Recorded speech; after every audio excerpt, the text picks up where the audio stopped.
나누실 하나님의 말씀은 고린도전서 3장 말씀입니다. 고린도전서 3장 4절에서 15절 말씀입니다.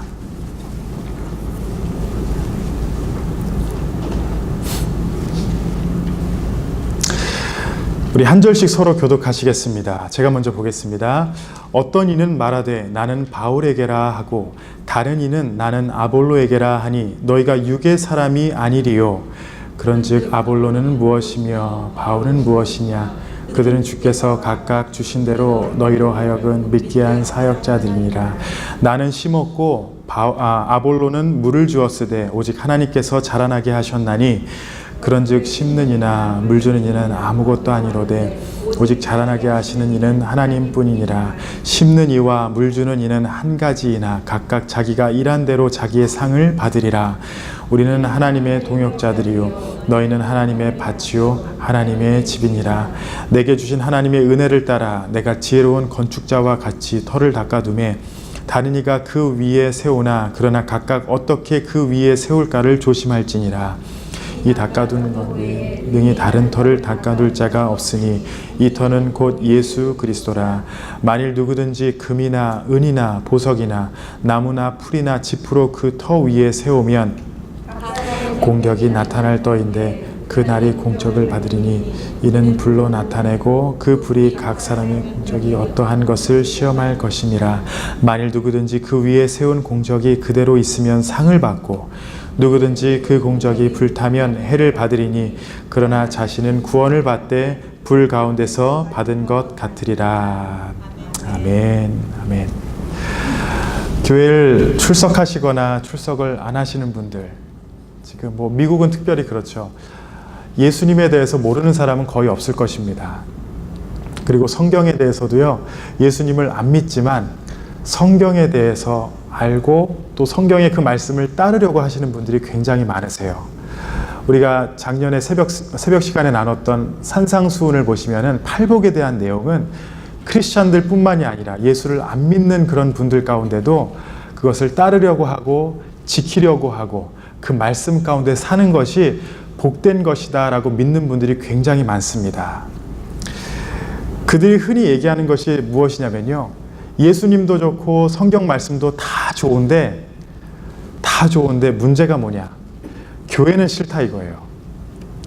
예수님은 참 좋으셨던 분이고 이 땅에서 우리에게 본이 되어주셨던 분이지만 성경 말씀도 너무나도 좋은 말씀이 많은데 문제는 교회가 싫고 교인이 싫고 이상하게 그것만은 싫다 이렇게 많이 주장을 합니다. 그것은 무엇이냐면은 성경이 그냥 하나의 이론이 되어버려가지고 한마디로 우리를 조롱하는 그런 말일 수 있습니다. 그리고 다른 한편으론 우리가 이 세상에서 빛과 소금의 역할을 감당하지 못하고 하나님의 형상을 나타내지 못하고 우리가 진정한 그리스도인이 되지 못하였기 때문에 교회가 그런 모습만 보여줬던 것입니다. 오늘 본문 말씀은요, 교회란 무엇인가? 사도 바울이 고린도 성도들을 향해서 교회는 어떤 장소이고 어떤 사람들이 모이는 곳이고 어떠한 생각과 어떻게 성도들을 바라봐야 하는가라는 것을 우리에게 자세하게 설명을 해주고 있습니다. 이 말씀을 통해서 우리들의 교회 생활에 대해서 다시 한번 돌아보고 우리가 어떤 모습으로 신앙생활을 해야 되는지, 교회를 어떻게 생각해야 되는지 다시 한번 깨닫게 되시기 바랍니다. 매 시간마다 우리가 고린도전서에 대해서 나누는데 이 고린도 교회의 특징에 대해서 제가 한 가지씩 계속 설명을 해드리고 있습니다.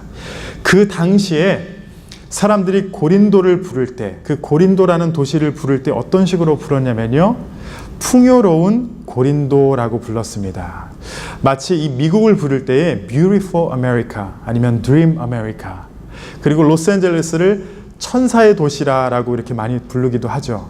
그런데 제가 이 잭슨빌에 오니까 이 잭슨빌이 어떠한 도시인가 하고 제가 한 6개월 동안 보니까 굉장히 보수적인 도시다라고 제가 한번 그렇게 생각을 해봤습니다. 아시아와 이탈리아를 연결하였던 도시가 바로 고린도였습니다. 그리고 이 고린도가 유일한 그 무역의 통로였기 때문에 크게 발달하고 있었어요. 중심지가 돼가지고 아시아에서 로마로 갈 때 거기에 멈췄다가 가는 그런 역할, 도시가 발전할 수밖에 없었습니다. 그리고 이 고린도의 가장 큰 특징이라고 할 수 있는 것이 도덕적으로 굉장히 많이 타락하였고 특별히 성적으로 타락한 도시였습니다. 아프로디테라는 신전을 중심으로 그 신전 안에 1000명의 매춘부들이 신전을 섬기며 극도로 성적인 타락을 이루고 있었습니다. 그것이 굉장히 유명했었어요. 바울이 2차 전도 여행 가운데에 이 고린도 교회를 세웠는데 순수한 복음으로 사람들을 예수께로 인도하였고 그들이 예수 안에서 이 고린도 교회를 시작하였습니다.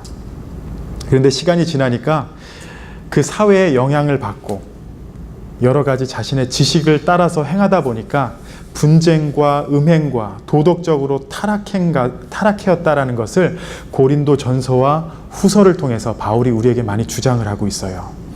특별히 고린도 교회는 무엇이 심했냐면요, 분쟁이 심했어요. 왜냐? 다들 잘났거든요. 다들 똑똑한 것 같아가지고, 왜냐면은 이 고린도는 그리스 안에 있었던 철학의 도시였기 때문에 다들 자신의 그 주장을 나타내고 자신의 주장이 꺾이지 않는 것을 중요하게 여겨서 분쟁이 심했다라고 합니다. 또한 파가 나눠져서 우리가 1장 말씀에서 나눴죠. 나는 바울파다. 나는 아볼로파야. 나는 게바, 베드로파야. 그리고 나는 그 세 개도 아닌 예수파야. 이렇게 주장하면서 파가 나눠졌습니다. 무슨 뭐 대형 교회도 아니고요. 작은 교회 안에서 몇 명씩 나는 누구에게 가르침을 받았어. 그러면서 파를 나눴던 것입니다. 바울이 가장 시급한 문제로 이 분열에 대해서 얘기하고 2장에 가서는 바울은 모든 것이 하나님의 능력일 뿐이고 교회에서는 십자가 안에서 자랑할 것이 아무것도 없다라고 2장에서는 말합니다. 너희가 믿는 이 복음은 누군가가 잘 설명을 해서 바울이 정말 어떻게 지혜의 말로 인해서 너희들이 그것을 영접한 것이 아니라 그 복음을 받아들인 것이 아니라 오직 하나님의 능력으로 말미암아 그 말씀을 너희가 받아들였고 예수님을 영접한 것이 아니냐 이렇게 말하는 것이에요. 그리고 그의 능력으로 너희의 교회를 이끌어가고 있다라는 것을 잊지 말아라. 그리고 이 모든 것을 성령 안에서 깨달을 수 있다라고 바울은 주장을 합니다. 바울은 오늘과 같이 봉독한 3장 말씀을 통해서 3가지 비유를 우리에게 말하고 있습니다. 이 3가지 비유가 무엇이냐? 교회가 어떤 곳인가라는 것을 비유로 우리에게 말해주고 있어요. 오늘 말씀을 통해서 진정 성경이 말하는 예수의 몸된 교회가 어떤 곳인지를 깨닫고 그 올바른 깨달음 안에서 신앙생활을 하시는 우리 모든 성도님들이 되시기를 바랍니다. 아멘. 첫 번째로 교회는 자녀를 양육하는 가정이다라고 설명을 합니다. 지난주 설교 내용이었어요. 1절에서 3절 말씀 가운데에 서로를 용납하면서 그 가정과 같이 살아라라고 우리에게 전해주고 있습니다. 마치 어린아이가 자라나는 모습을 들어서 교회란 자녀를 양육하며 사랑하고 용납하는 곳이다라고 우리가 지난주에 우리가 설명을 들었죠. 고린도 교회가 안고 있는 문제점이 분쟁인데 왜 분쟁이 일어나고 있냐? 바로 어린아이와 같은 신앙생활을 하는 사람들이 너무나도 많기 때문이에요. 어린아이들의 특징이 무엇입니까? 제가 오늘 아침에도 우리 아이들이 자신의 잘못을 인정하지 못하고 형제의 이름을 불러가는 그 모습을 많이 봤어요. 아침 시간만 해도 무슨 일이 일어나면 자기가 절대 인정을 안 해요. 누구 때문에 그랬어? 아니야, 나 아니야. 누구 때문에 그래? 이 일은 내가 아니라 저 사람 때문에 그런 거야. 마치 이런 어린아이들과 같이 철들지 않고 인정하지 못하며 다른 사람들만이 죄인이고 잘못되었다라는 그런 모습이 바로 고린도 교회에 있었기 때문에 교회 안에 분쟁이 있다라는 것입니다. 다시 한번 리마인드 시켜드리고 싶은 2 단어가 있어요. 고린도전서 2장 14절에 나오는 육에 속한 자, 그리고 3장 1절에 나오는 육신에 속한 자.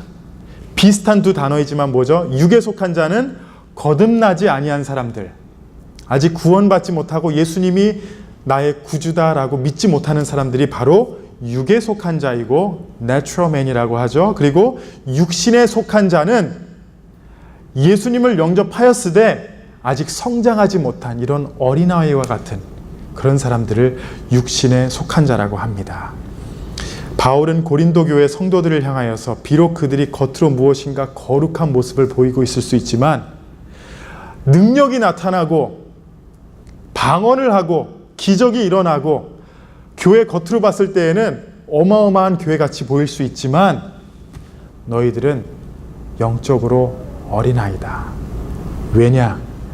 중요한 것은 그런 겉으로 나타나는 거룩함이 아니라 바로 사랑이고 용납이고 그리고 품어줄 수 있는 그 마음이 있어야 되는데 그것이 없기 때문에 너희의 삶 가운데 분쟁만 일어난다라는 것입니다. 어린아이들은 모두가 자기 말만 옳다고 주장하죠. 주위에서 날 알아주기만을 원하고 내가 나타나기만을 원하고 누군가 다른 사람들이 나타나면 내가 그 이상의 것을 말해서 내가 더 잘났는데 어린아이들이 좀 그래요. 근데 교회 안에서 그런 모습을 발견하시잖아요. 그러면은 저분이 아직 좀 어려서 그렇구나. 비록 50년, 60년 교회 생활을 하셨어도 비록 교회 안에서 여러 가지 직분을 감당하셨어도 저런 모습이 나타나는 것은 아직 영적으로 어리시구나. 여러분 그렇게 받아들이시고요. 이해해 주시고 여러분이 한번 품어주세요. 그런 모습으로 여러분들이 신앙생활 하잖아요. 분쟁이 일어날 수가 없습니다. 그리고 가장 중요한 것이 무엇이냐? 내 자신이 어리석다, 내 자신이 어리다라는 것을 인정하셔야 돼요. 남들이 어리다는 것은 우리가 스쳐가기만 해도 다 보여요. 그런데 내가 철없다라는 것은 누가 얘기를 해줘도 인정하지 못하는 게 바로 우리의 모습입니다. 나도 그렇게 철없이 행동할 수 있다는 것을 여러분들 기억하시고요.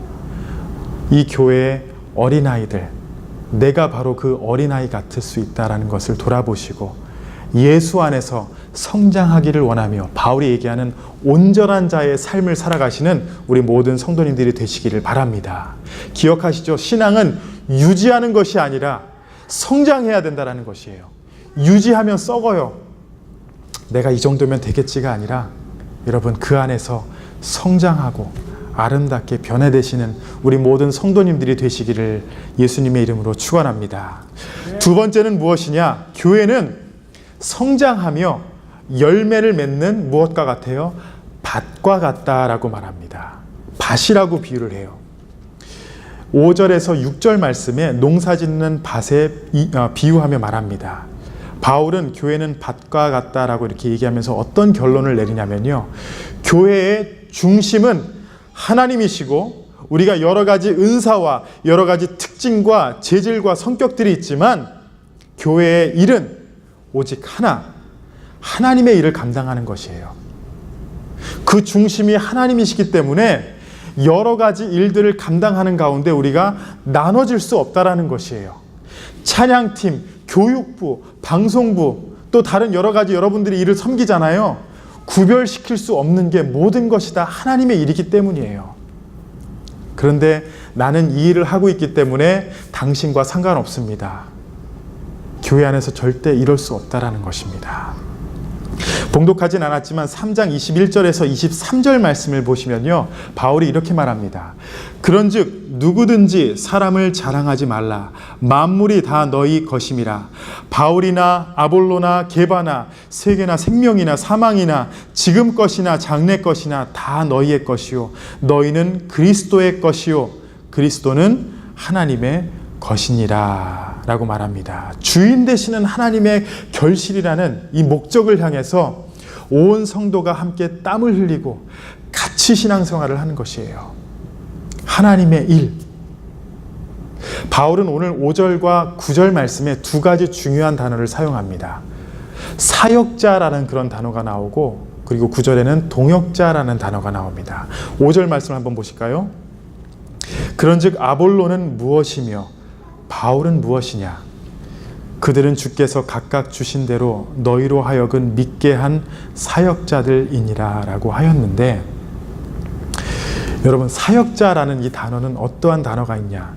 여러분 교회 사역자세요? 여러분 막 이렇게 되게 높이려고 하잖아요. 근데 사역자는 무엇이냐? 쉽게 생각하세요. 웨이터라는 웨이터라는 의미가 있습니다. 웨이터 아니면 웨이트레스. 웨이터의 역할이 뭐예요? 식당에서 식사하시는 분을 섬기는 거잖아요. 그게 바로 사역자의 역할입니다. 그게 바로 저의 역할이에요. 그런데 제가 무엇을 여러분들을 섬겨야 되냐?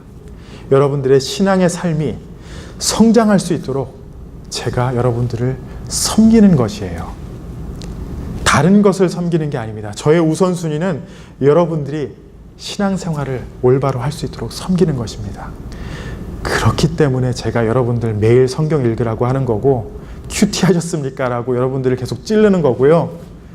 교회 왜 결석하셨습니까? 라고 여러분들에게 계속 이렇게 뒤로 여쭤보는 거예요. 왜냐? 그게 바로 저의 역할이기 때문입니다. 고린도 교회들의 성도들은 교회에서 가르치고 전하고 설교하고 리더가 되는 일을 높게 평가하고 그렇게 말했지만, 이러한 일들은 높고 낮음이 없고 높은 것은 오직 하나님의 일, 그것만이 높은 일이다라고 주장을 할 수 있습니다. 여러분, 한국 교회요, 많은 목회자들이 어떻게 얘기를 하냐면요, 그래도 일생에 한 번은 한국에 가서 목회를 해야지, 이런 생각을 갖고 계세요. 왜냐? 한국은 목사들을 거의 우상화합니다. 제가 작년에 한국 가서 설교를 2번을 했어요.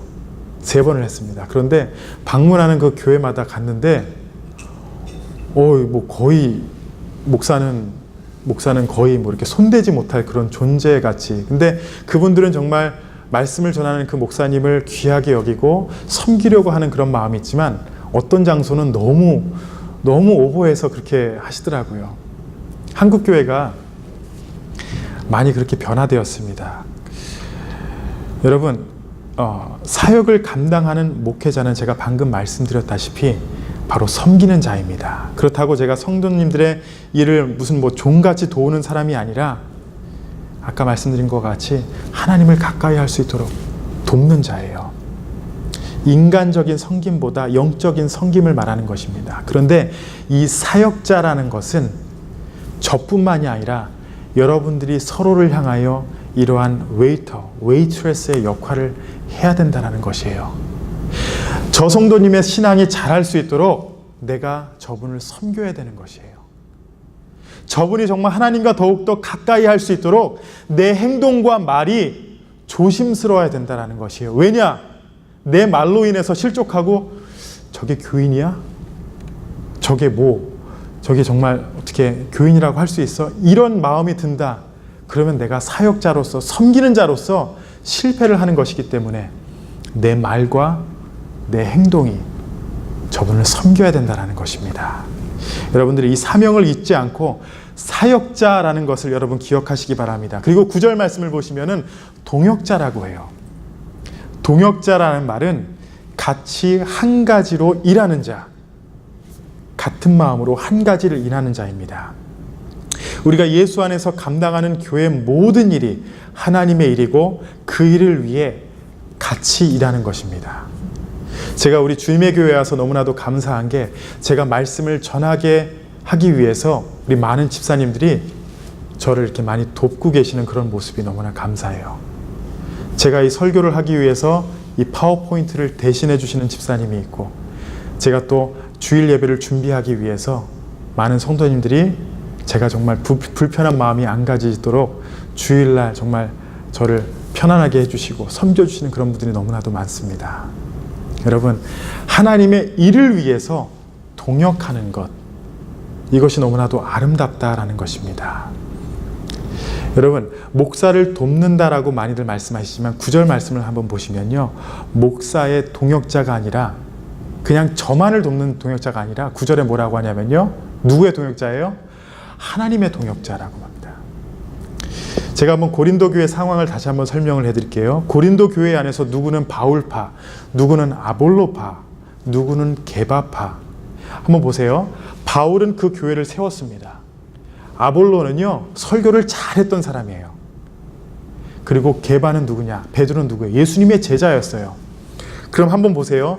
여기 있는 분들은 바울하고 개척하신 분이에요.